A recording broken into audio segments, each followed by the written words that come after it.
इलाके की 24 साल का लड़का जो सेठ के यहाँ पर नौकरी करता था। उसके माँ बाप इस दुनिया में नहीं थे। जिंदगी बड़ी परेशानी में चल रही थी। वो जाता था, रोजाना पैसे कमा करके घर आता था, खाना बनाता था, खाता था, सो जाता था।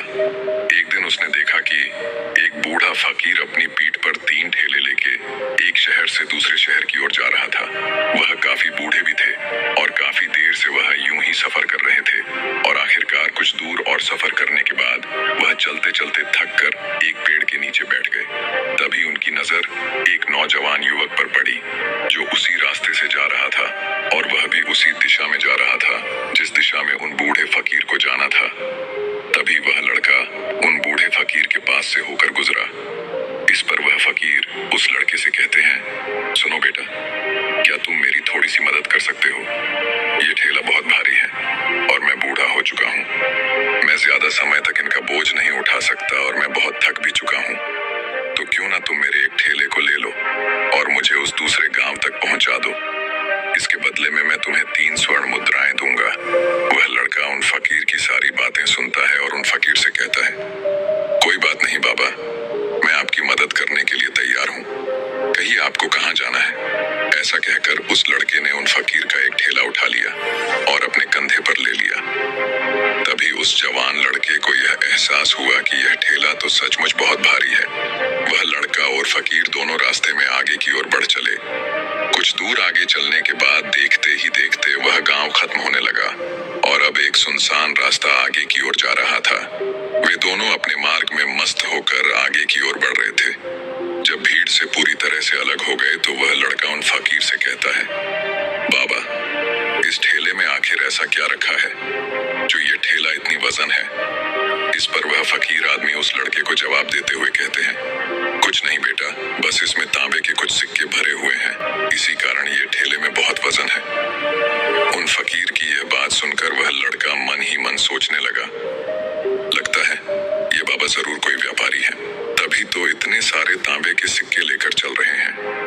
और फिर तभी उसके मन में एक ख्याल आया कि मुझे क्या करना है। मुझे तो खाली यह ठेला दूसरे गांव तक पहुंचा है, बस इतना ही। जैसे ही उसके मन में यह ख्याल आया, उसने तांबे के सिक्कों का वह ख्याल मन से निकाल दिया और अपनी धुन में मस्त होकर वह आगे की ओर चलने लगा। चलते चलते कुछ और समय बीता और वे दोनों एक नदी के किनारे जा पहुंचे। वह लड़का हट्टा कट्टा था और काफी चुस्त और तंदुरुस्त भी था, इसलिए वह बिना सोचे समझे उस नदी में उतर जाता है। किंतु वह फकीर अब भी किनारे पर ही खड़े थे। इस पर वह लड़का उन फकीर से कहता है, क्या हुआ बाबा, चलिए आइए, हमें यह नदी पार करनी होगी, तभी तो हम उस गांव तक पहुंच पाएंगे। इस पर वह फकीर उस लड़के से कहते हैं, मैं जानता हूं बेटा कि हमें यह नदी पार करनी ही होगी, लेकिन जैसा कि तुम जानते हो मैं अब बूढ़ा हो चुका हूं और 2-2 ठेले लेकर मैं ये नदी पार नहीं कर सकता। कहीं मेरा पांव फिसल गया तो क्या होगा? क्या तुम मेरी एक और गठरी ले सकते हो? मैं तुम्हें इसके बदले भी 3 स्वर्ण मुद्राएं दूंगा। इस पर वह लड़का मुस्कुराते हुए उन फकीर से कहता है, बाबा, आप मुझे शर्मिंदा कर रहे हैं। यदि आप मुझे स्वर्ण मुद्राएं ना भी दें तो भी मैं आपका कार्य अवश्य करूंगा। मैं आपको उस दूसरे गांव तक जरूर पहुंचाऊंगा। इस पर वो फकीर मुस्कुराते हुए उस लड़के से कहते हैं, बेटा, तुम तो बड़े ही भले इंसान लगते हो। इतना कहकर उन्होंने वह दूसरी गठरी भी उस लड़के को थमा दी। उस लड़के ने जब वह दूसरी गठरी अपने कंधे पर रखी तो वह गठरी भी उसे बहुत ज्यादा भारी लगी, लेकिन उसने वहां पर कुछ नहीं कहा। जैसे तैसे उन दोनों ने नदी पार की। नदी पार करने के बाद बातों बातों में ही उस लड़के ने उन फकीर से कहा, बाबा, आखिर इस दूसरी गठरी में क्या है? ये गठरी भी बहुत वजन है। इस पर वह फकीर उस लड़के को जवाब देते हुए कहते हैं, बेटा, इसमें चांदी के सिक्के हैं, इसी कारण यह गठरी भी बहुत वजन है। उन फकीर की यह सारी बातें सुनकर अब उस लड़के का दिमाग तेजी से काम करने लगा था। वह यह सोच रहा था कि एक ठेले में तांबे के सिक्के हैं और दूसरी में चांदी के। ऐसा प्रतीत होता है मानो यह फकीर बाबा कहीं दूर से आ रहे हैं और उन्होंने अपनी सारी जमीन जायदाद बेचकर ये सारे सिक्के इकट्ठे किए हैं, तभी तो वह इतना धन लेकर चल रहे हैं। लेकिन वह लड़का उन फकीर से कुछ नहीं कहता और वे दोनों चुपचाप मार्ग में आगे की ओर बढ़ते चले जाते हैं। कुछ दूर आगे बढ़ने के बाद एक बार फिर एक सुनसान राह आती के मन में तरह तरह के विचार उत्पन्न होने लगे। वह यह सोचने लगा, अरे यह तो सुनसान जगह है। जय गौ माता, जय गोपाल। आप देख रहे हैं गोकुल धाम गौ सेवा मातिर झज्जर हरियाणा में। ये हमारा दुनिया में बहुत गायों की सेवा हो रही है, लेकिन और होनी आवश्यक। चटनियां निकालो, कोई चीज नहीं। अगर मैं ये सिक्के लेकर यहाँ से भाग जाऊं तो ये फकीर मुझे कब तक दौड़ाएंगे। मुझे नहीं लगता कि मुझे कभी पकड़ पाएंगे और यहाँ पर कोई है भी नहीं जो इनकी मदद कर पाए। और वैसे भी ये बहुत सारे सिक्के हैं, मैं इनसे एक अच्छी दुकान खरीद सकता हूँ, अपना नया व्यापार शुरू कर सकता हूँ। और वैसे भी ये बूढ़ा फकीर अब इन पैसों का क्या करेगा। इससे अच्छा तो मैं ही इन्हें रख लेता हूँ। वह लड़का ये सब बारे में सोच ही रहा था, तभी अचानक उसे खुद पर आश्चर्य हुआ। अरे मैं यह क्या सोच रहा हूँ, ये फकीर बाबा न जाने कहां से आ रहे हैं और क्या खोज करके इन्होंने इतने सारे पैसे इकट्ठा किए होंगे। मुझे इनका फायदा नहीं उठाना चाहिए। नहीं नहीं, मुझे ऐसा नहीं करना चाहिए। उसने कुछ देर के लिए तो अपने मन के विचारों को काबू कर लिया, लेकिन कुछ देर बाद उसके मन के विचार उस पर देखते ही देखते हावी होने लगे। वह लड़का 2 ठेले लेकर उन फकीर के पीछे पीछे चल रहा था और कुछ दूर आगे चलने के बाद एक पहाड़ी आई। इस पर वह फकीर बाबा उस लड़के से कहते हैं, बेटा ये पहाड़ी मैं नहीं चढ़ पाऊंगा, मैं काफी बूढ़ा हो चुका हूँ और मेरे घुटनों में भी दर्द रहता है। यदि तुम मेरी तीसरी गठरी भी ले लो तो मैं तुम्हें 3 और स्वर्ण मुद्राएं दूंगा, लेकिन याद रखना इसे कहीं गिराना मत, कहीं ये गठरियां खुल ना जाए। इस पर वह लड़का उन फकीर से कहता है, क्यों बाबा, आखिर इसमें ऐसा क्या है। इस पर वह फकीर उस लड़के से कहते हैं, बेटा इसमें स्वर्ण मुद्राएं हैं। ये सुनकर वह लड़का मन ही मन बहुत प्रसन्न हुआ। उसने चुपचाप वह गठरी भी उन फकीर से ले ली और देखते ही देखते वे दोनों मार्ग में आगे की ओर बढ़ने लगे। अब वह फकीर बिना कोई वजन लिए हुए आराम से पहाड़ की चढ़ाई पर चढ़ रहे थे, किंतु वह नौजवान लड़का जो पीछे था वह वजन के कारण बहुत धीरे धीरे चल पा रहा था। लेकिन जब से उसने सोने का नाम सुना था उसका मन तो छलांग मार रहा था। वह मन ही मन सोच रहा था, अगर मुझे यह सारा धन मिल जाए तो मेरा पूरा जीवन तो आराम से कट जाएगा। वैसे भी यह बाबा तो बूढ़े हो चुके हैं, भला इन्हें इतने पैसों की क्या जरूरत है, इनका जीवन तो वैसे भी कट चुका है।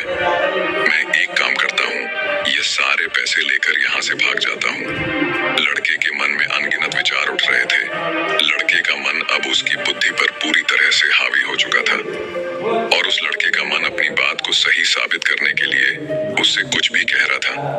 और तभी उस लड़के के मन में एक और विचार उत्पन्न हुआ और अब की बार वह लड़का यह सोच रहा था, लगता है यह फकीर बाबा कोई चोर है, वरना इनके पास इतनी सारे स्वर्ण मुद्राएं कहां से आएंगे। अगर ये कोई व्यापारी होते तो भला ये इस तरह से पैदल यात्रा तो नहीं करते, और अगर इनके पास इतने सारे पैसे थे तो ये कोई ना कोई साधन भी तो अवश्य कर सकते थे। लगता है ये कोई चोर है और चोर से चोरी करने में भला क्या बुराई है। ये सोचता हुआ वह लड़का अब उन फकीर से तेजी से आगे की ओर बढ़ रहा था और देखते देखते वह फकीर से आगे भी निकल चुका था और वह यह सोच रहा था कि जैसे ही इस पहाड़ की ढलान आएगी मैं तीनों गठरियां लेकर भाग जाऊंगा। इससे ये सारे पैसे मेरे हो जाएंगे और मेरी गरीबी भी हमेशा हमेशा के लिए दूर हो जाएगी। मैं जो चाहूंगा मैं वो कर पाऊंगा, मेरे पास बहुत सारा धन होगा। और देखते देखते वह दोनों पहाड़ की चोटी पर पहुंच गए और अब ढलान का रास्ता शुरू होने वाला था। तभी वह लड़का उन फकीर से नजरें बचाकर वह तीनों गठरियां लेकर भागता हुआ आगे बढ़ गया। अब उसे अपना शरीर बहुत हल्का महसूस हो रहा था, मानो उसे उन तीनों ठेलों का वजन तक न मालूम पड़ रहा हो। काफी दूर दौड़ते दौड़ते किसी तरह से वह अपने आप को बचते बचाते अपने घर पहुंचा। उसकी खुशी का कोई ठिकाना नहीं था। उसने सोचा, क्यों ना मैं जल्दी जल्दी इन गठरियां में से वो सारे पैसे निकाल लूं। यह सोचकर जब उसने गठरियां खोली तो पहली गठरी में उसे लोहे से जंग भरे हुए सिक्के मिले। यह देखकर उसे यकीन नहीं हुआ। इस पर उसने फटाफट दूसरी गठरी भी खोल डाली, उसमें भी उसे लोहे के जंग लगे हुए सिक्के ही निकले। यह सब देखकर वह लड़का बड़ा हैरान था। आखिर यह सब क्या हो रहा है। उन फकीर ने तो मुझसे और ही कुछ कहा था। अब उसने वह सोने वाली गठरी खोली और उसमें भी लोहे के जंग लगे हुए सिक्के ही निकले। यह देखकर वो लड़का बड़ा क्रोधित हुआ। उसने सोचा, उन फकीर ने मुझसे झूठ क्यों कहा। उन्होंने मुझसे ऐसा क्यों कहा कि एक में तांबे के सिक्के हैं, एक में चांदी के और तीसरे में स्वर्ण मुद्राएं हैं। वह यह सब सोच ही रहा था कि तभी उसकी नजर उस थैले में पड़े एक पत्र पर पड़ी। उसने वह पत्र उठाया और उस पत्र में लिखा था, यह पूरा नाटक ईमानदार व्यक्ति की खोज करने के लिए रचा गया है और मैं इस राज्य का राजा हूँ। मेरी कोई संतान नहीं और इसीलिए मैंने यह षड्यंत्र रचा है ताकि मैं अपने राज्य में किसी एक ऐसे ईमानदार व्यक्ति की खोज कर सकूं जो मेरे बाद इस राज्य का राजा बन सके और इस राज्य भार को संभाल सके। और इस राज्य का भार वही संभाल सकता है जो पूरी तरह से ईमानदार हो, जिसके मन में किसी प्रकार का कोई लालच ना हो। इतना पढ़ते ही वह लड़का जोर जोर से चिल्लाने लगा। वह सर पकड़कर बैठ गया। वो यह जानता था कि यदि वह अपने मन के विचारों पर काबू कर लेता तो उसका जीवन संवर सकता है, लेकिन वह अपने मन के विचारों पर काबू नहीं कर पाया। दोस्तों, महात्मा बुद्ध कहते हैं कि मन ही सब कुछ है। आप जो सोचते हैं वही बनते हैं।